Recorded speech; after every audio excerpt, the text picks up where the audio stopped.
When disaster strikes and panic takes over, there is one person who instantly stops, evaluates, and takes total command. For a Capricorn Moon, high-stress emergencies do not trigger fear. Instead, chaos acts as a switch, activating a deeply ingrained, adrenaline-fueled competence. They possess an unusual ability to visualize spatial relationships, using their pragmatic design instinct paired with remarkably sharp common sense to build highly functional, organized surroundings. To the rest of the world, this is who they are.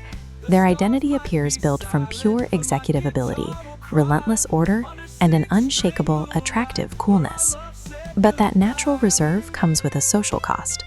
Because they strictly control their outward reactions, others frequently misread their calm demeanor as emotional coldness. If you come to them crying over a problem, they rarely offer a simple, sympathetic hug. Their immediate instinct is to respect you enough to build a tactical plan and solve the issue right then and there. This highly rational, risk-averse approach dominates their interactions.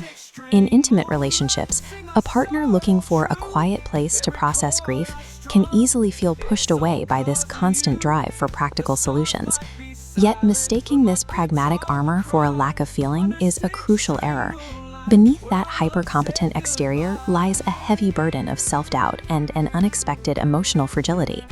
For this lunar placement, daily labor, whether a paid profession or a chosen role within the family, forms the absolute foundation of their self-worth. They operate within an action identity loop. Often inherited from a long lineage of similarly stoic ancestors, this psychological loop dictates that a person's inherent value is measured strictly by what they do, rather than who they are. Looking at this diagram of their internal process, we see the first stage, a constant requirement to check off short-term goals. Each completed task feeds directly into their core sense of security. As those tangible achievements accrue, their emotional state physically lightens. The completion of pragmatic lists directly stabilizes their mood and builds resilience for the rest of their life. But when they fail to meet their own impossibly high expectations, the mechanism reverses.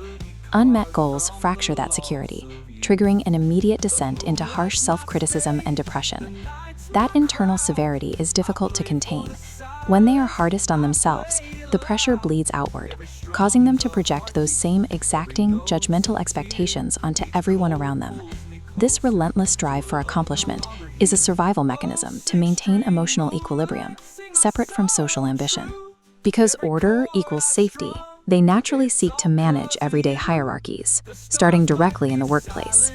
They have immense executive capability, but they can easily take over a project.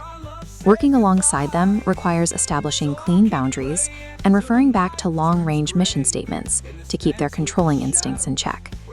At home, the dynamic requires specific maintenance.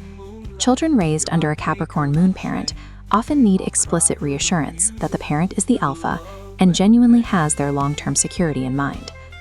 On the other end of the spectrum, aging Capricorn Moons desperately need to maintain their autonomy. They must feel like the captain of their own ship for as long as humanly possible.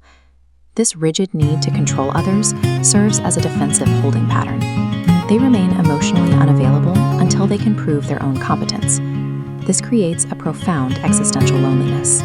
Because it is incredibly difficult for them to access and verbalize their own feelings, they end up trapped behind the very walls they built for protection.